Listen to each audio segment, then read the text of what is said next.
Natural hair colour కోసం చూస్తున్నారా? అయితే Anoos henna and black expert వాడండి. నమస్తే రమ్య గారు. నమస్తే జయ. ఏదైనా మంచి కథ ఒకటి చెప్పుకుందామండి. శ్రీరమణ గారి కథలు చాలా బాగుంటాయి జయ. కాస్త కుస్తా మనకి జీవితాల్లో ఎక్కడో రిలేట్ అవుతాం కూడా కొన్నిటికైతే. ఓకే. అద్భుతమైన కథలనే మిథునం సినిమా మనం అందరం చూసాం. తనికెళ్ళ భారతి గారు తెరకెక్కిచ్చారు. బాలసుబ్రహ్మణ్యం గారు, లక్ష్మి గారు. అద్భుతమైన యాక్షన్, చాలా బాగుంటుంది సినిమా. శ్రీరమణ గారిది తేనెలో చీమ. తేనెలో చీమ. చీమ ఈ కథ బాగుంటుంది. ఇదేంటంటే నేను స్టోరీగా వారి కథని ఇలా చెప్పాలని కూడా నా ఉద్దేశం కాదు, శ్రీరమణ గారిని గురించి చెప్పాలని కోరిక.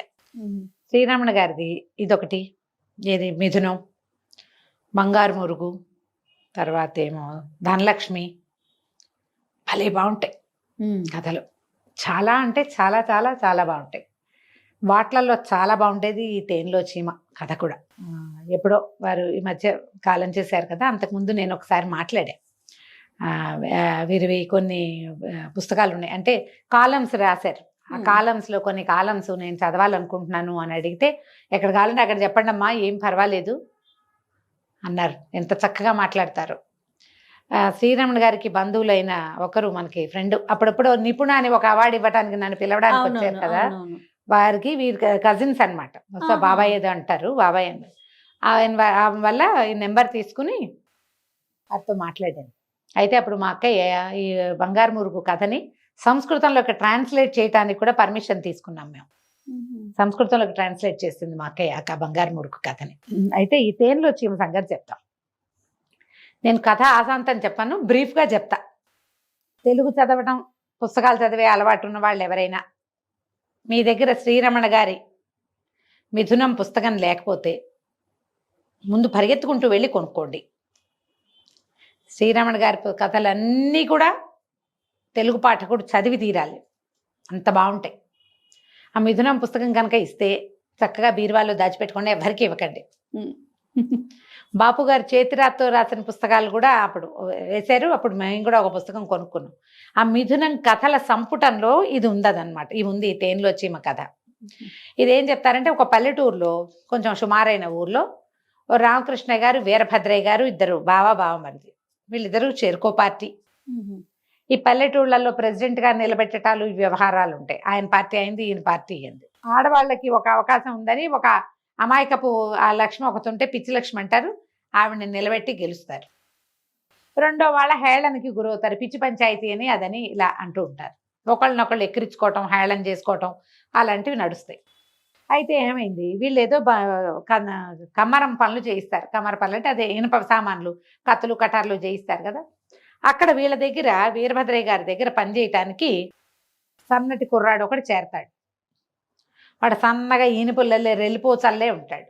ఏమిట్రా మీ సార్ మీకు అయ్యగారు మీకు అన్నం పెట్టట్లేదా అని ఇలాగే వాడిని హేళన చేశారు. అన్నం పెట్టట్లేదు, అందుకే వీడు ఇంతలో ఒక్కిలా ఉన్నాడు, పీచులా ఉన్నాడు, రెల్లులా ఉన్నాడు అనేసరికి ఈయన కొళ్ళు మండిపోతుంది. వీళ్ళు హేళన చేసిన వీడితోటే వచ్చే సంవత్సరం 100 బస్తాలు ఎత్తిస్తానని ప్రతిజ్ఞ చేస్తారు.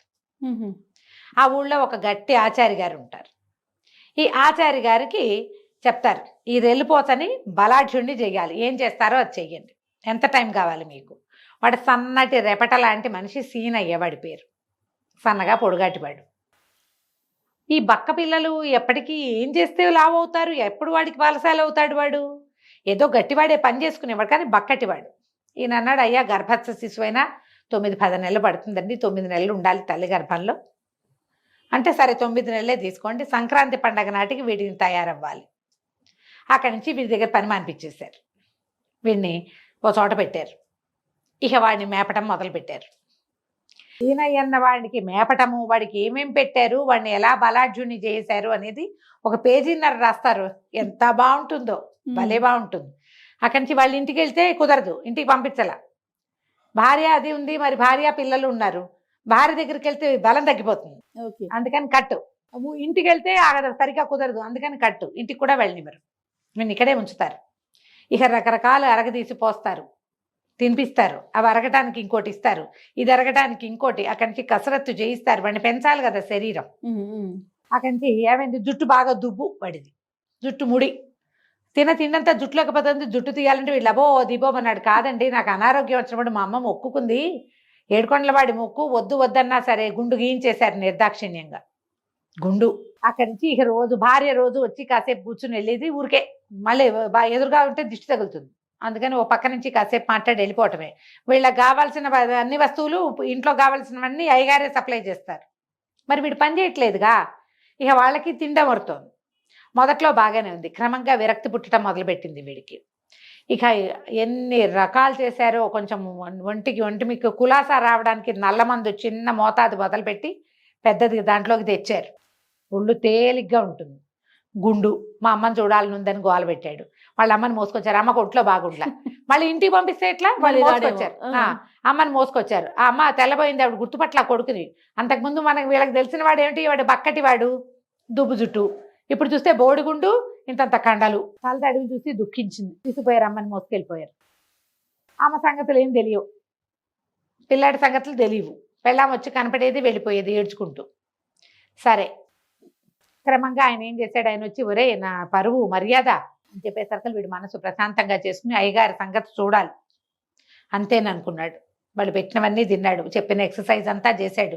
ఒంటికి నూనె రోజు గిద్దెడు నూనె దాగి నూనె బయటకు వచ్చేదాకా కసరత్తు చేయాలి, అప్పుడే బలం వస్తుంది ఒంటికి. బలం పట్టద్దు, అన్నీ పట్టించారు. చివరికి బలాఢ్యుడు అయ్యాడు వీడు. సంక్రాంతి పండక్కి పందెం లెక్క పెట్టారు. మినుముల బస్తాలు అవలీలగా 100 బస్తాలు ఎత్తి పక్కన పెట్టాడు వాడు. ఓహో అని ఊరేగించారు. ఊరేగింపులో వెనకాల నుంచున్నాడు సీనయ్య. వాడిని ఎవరు పట్టించుకోలే. ఊరేగింపు ఎవరికి? అయ్యగారికి. అయ్యో మరి కాదు, ఆయనే కదా ఇట్లా రెల్లుపోచలాగా ఉన్నవాడిని వస్తాదుని చేసింది. ఎంత ఖర్చు పెట్టారు, ఎంత సమయం పెట్టారు, ఎంత శ్రద్ధ పెట్టారు, ఎలాంటి అద్భుతమైన క్రియ చేశారు.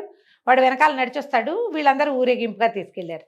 ఆ ఊళ్ళో పిచ్చి లక్ష్మి ఉంది కదా ప్రెసిడెంట్, అదొకతే ఒక పువ్వులు దండేసింది వీడి మెళ్ళలో. మిగిలిన వాళ్ళు ఎవరు వాడిని పట్టించుకోలే.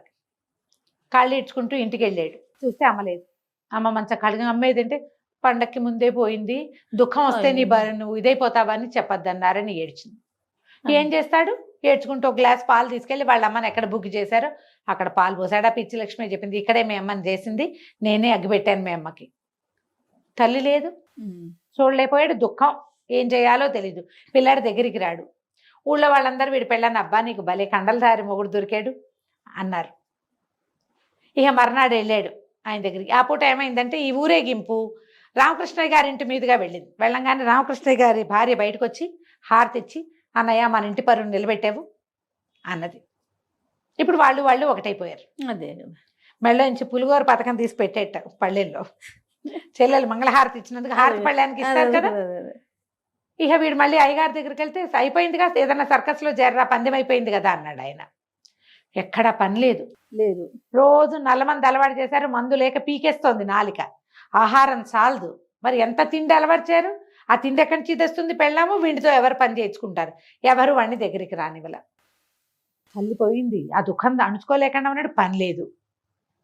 రోజువారీ ఈ శరీరానికి ఏం చేయాలి, రాస్తారు సెంటెన్స్.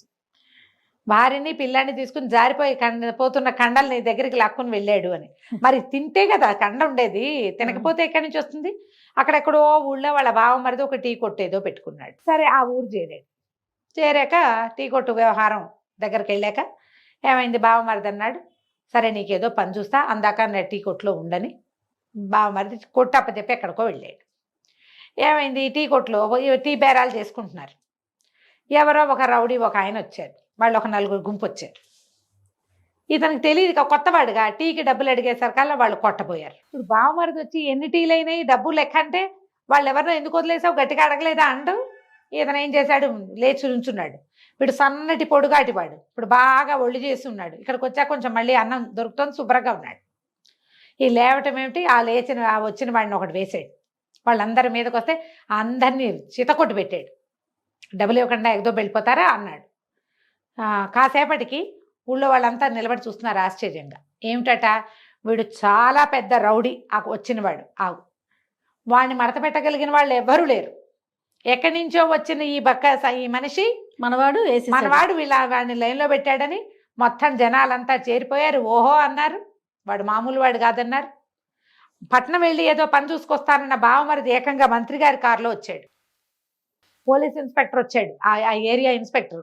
శభాష్, వెరీ గుడ్, బాగా చేసావు, కాకపోతే చట్టాన్ని చేతిలో తీసుకోకూడదు, కొంచెం జాగ్రత్తగా ఉండు, వాడిని లైన్లో పెట్టావు, మా వల్ల కాలేదు, శభాష్ అన్నాడు.